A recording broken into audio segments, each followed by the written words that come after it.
আজকে দারুণ একটা রেসিপি করব, নিরামিষ।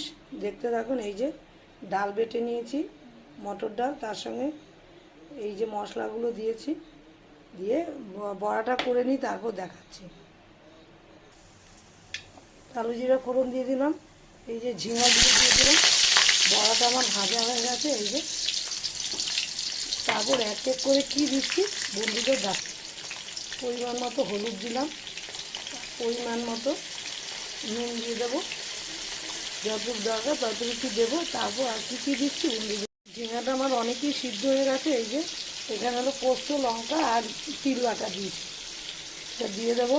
কষিয়ে নিয়ে তারপর বন্ধুদের একটু দেখাবো, একটু কষাতে কষাতে একটু মিষ্টি দিয়ে দেবো, চিনি দিয়ে দেবো।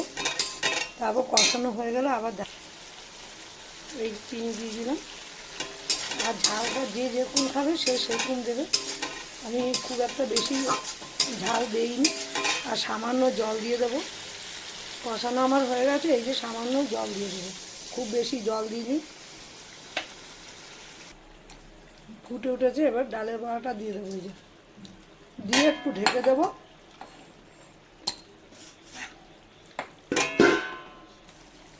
রেসিপিটা কিন্তু হয়ে গেছে, দারুণ হয়েছে। যেমন দেখতে হয়েছে খেতেও দারুণ হবে আশা করি। আর হলো তিল দিয়েছি, তিলটা কিন্তু শরীরের জন্য খুবই উপকারী। বন্ধুরা একবার এরকম করে ফেলতে পারেন, দারুণ লাগবে। বন্ধুরা রেসিপিটা একবার বানিয়ে ফেলুন, দারুণ হবে, দারুণ খেতে হবে। এক থালা ভাত খেয়ে ফেলবেন।